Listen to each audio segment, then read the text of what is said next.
प्रथम सर्वांना दसऱ्याच्या खूप खूप शुभेच्छा. या दसऱ्यानिमित्त आपल्या टेक्निकल फील्डमध्ये काय करतो, आपले जे शस्त्र आहेत, आपण ज्यापासून आपलं काय होतंय संरक्षण होते आपल्या इलेक्ट्रिकल फील्डमध्ये, त्या वस्तूचं काय करत असतो आपण शस्त्रपूजन करत असतो. हे आपण केलेलं आहे ऑलरेडी. आता आपण ते शस्त्रपूजन केलेलं आहे. कशाचं शस्त्रपूजन केलेलं आहे, याच्याविषयी आपण थोडक्यात माहिती बघूया. आपण चालू लाईनवर आपल्याला काम करायचं असेल तर काय वापरायचं म्हणलं होतं तुम्हाला? हँड ग्लोव्हज वापरायचे, बरोबर? त्यामुळे काय करता आपण चालू लाईनवर एखाद्या व्यक्तीला शॉक लागलेला असेल त्याला दूर करू शकता किंवा तुम्हाला फ्यूज वगैरे टाकायचे आहे, चालू लाईनवर काम करायचं आहे, त्या ठिकाणी ह्या हँड ग्लोव्हजचा तुम्ही काय करू शकता? वापर करू शकता. त्याच्यानंतर आपल्या एसी सप्लायला काय असते? फ्रिक्वेन्सी असते. काय असते? फ्रिक्वेन्सी असते. फ्रिक्वेन्सी ही कशाने मेजर करतो आपण? फ्रिक्वेन्सी मीटर असते ते हर्ट्झ मध्ये मोजतो, एच मध्ये मोजत असतो. आपल्या इंडियाच्या एसी सप्लायची फ्रिक्वेन्सी किती आहे? 50 हर्ट्झ आहे, बरोबर? त्याच्यानंतर डीसी सप्लायला आपल्याला कुठलीही फ्रिक्वेन्सी नसते. त्याच्यानंतर आपल्याजवळ तिसरं उपकरण हे व्होल्ट मीटर आहे. काय आहे? व्होल्ट मीटर आहे. हे मेजर काय करू शकतं? डीसी सप्लाय मेजर करू शकतोय, म्हणून या ठिकाणी डीसीचा सिम्बॉल दिलेला आहे. याच्या साहाय्याने आपण डीसीचं व्होल्टेज मेजर करू शकता. त्यानंतर त्याच्या बाजूला आपण ठेवलं होतं, काय ठेवलं होतं? Milli ampere. काय? करंट हा आपण कशामध्ये मोजतो? अँपिअर मध्ये मोजतो, मिली अँपिअर मध्ये मोजतो. आता या ठिकाणी या मीटरमध्ये मिली अँपिअर मध्ये दिलेलं आहे.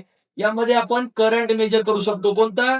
डीसी करंट मेजर करू शकता. या ठिकाणी तुम्हाला सिम्बॉल दिलेला आहे. त्याच्यानंतर आपल्याजवळ काय आहे? आपण त्या दिवशी बनवलेला काय आहे? टेस्टिंग बोर्ड आहे. याची सुद्धा आपण काय केलेली आहे? दसऱ्यानिमित्त पूजा केलेली आहे. त्याच्यानंतर एखाद्या व्यक्तीला शॉक लागला आणि जखम झाली.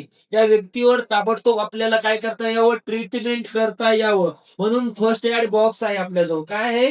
हा त्याच्यावर तात्पुरत्या स्वरूपाचा रक्त वगैरे, ब्लड वगैरे वाहत असेल तर त्या आपण थांबवू शकतो. त्यानंतर काय आहे? आपलं हे फायर एक्स्टिंग्विशर आहे. काय आहे? Fire extinguisher. एखाद्या ठिकाणी एखाद्या उपकरणाला आग लागली असेल, ती आग विझवण्यासाठी ज्या उपकरणाचा उपयोग करतो त्याला काय म्हणतो आपण?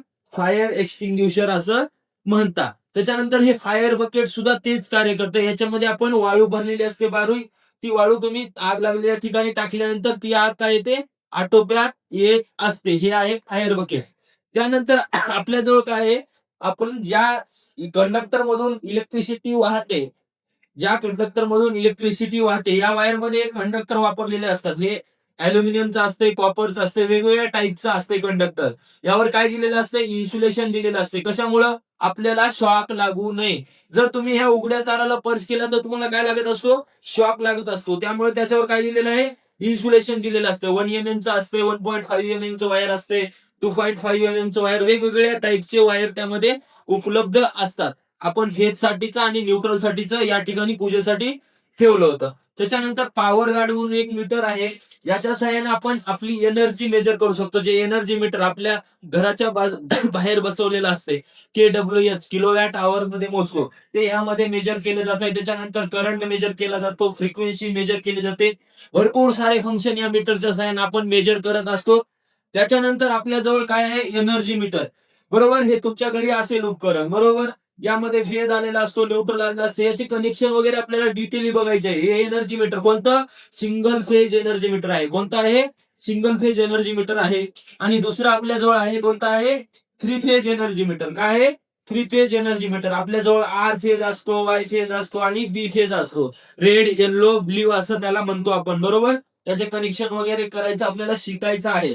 पण आपल्याला आज दसऱ्याच्या निमित्त आपण कोणत्या टूल्सची पूजा केलेली आहे त्याबद्दल आपण माहिती बघत आहोत. त्यानंतर काल आपण बघितलं होतं हे क्लॅम्प मीटर, बरोबर? या क्लॅम्प मीटरच्या सहाय्याने आपल्याला काय करता येतो?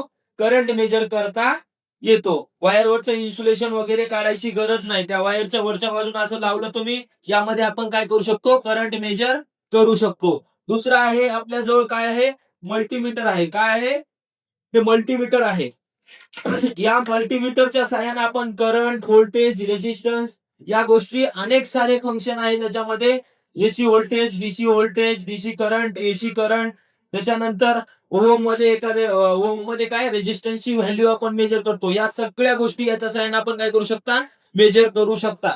या दुसरं आपल्याजवळ आहे मॅलेट आहे. काय आहे? मॅलेट. या मॅलेटच्या सहाय्याने एखादी पत्र आहे, पातळ पत्र आहे, त्याला व्यवस्थित आकार वगैरे द्यायचा असेल, तर याच्या सहाय्याने आपण काय करू शकता, याचा उपयोग करून त्या पत्र्याला व्यवस्थित आकार काय करू शकता, देऊ शकता. त्यानंतर आपल्याजवळ पुढचे आहेत, आपल्याजवळ टूल किट आहे. एका इलेक्ट्रिशियन जवळ काय-काय असलं पाहिजे त्या टूल किटमध्ये सगळ्या गोष्टी दिलेल्या आहेत. तुम्ही काय आहे, एखाद्या वायरवरचं इन्सुलेशन निघालेलं आहे किंवा तुम्ही एखादी जॉइंट केलेला आहे. त्या जॉइंटवर काय जोडावं लागते तुम्हाला? चिकट टेप म्हणतो याला. काय मराठीमध्ये चिकट टेप किंवा इन्सुलेशन टेप म्हणतो. त्या वायरवर तुम्ही काय करू शकता? हा गुंडाळू शकता. त्यानंतर तुम्हाला व्होल्टेज वगैरे मेजर करायचं असेल, तर हे व्होल्टेज मेजर करण्यासाठी तुमच्याजवळ एक टेस्टर आहे. याला लाईन टेस्टर असंच म्हणतात. आपल्याजवळ दुसरं एक टेस्टर असतंय. त्याच्या सहाय्याने सुद्धा काय फक्त सप्लाय चेक करू शकतो. याच्या सहाय्याने आपण यावर व्होल्टेज सुद्धा किती आहे 240, 250 किती व्होल्टेज आहे ते ह्याच्या सहाय्याने आपण काय करू शकतो? मेजर करू शकतो. त्याच्यानंतर पुढची गोष्ट आहे आपल्याजवळ काय आहे? मेजरिंग टेप आहे. काय आहे?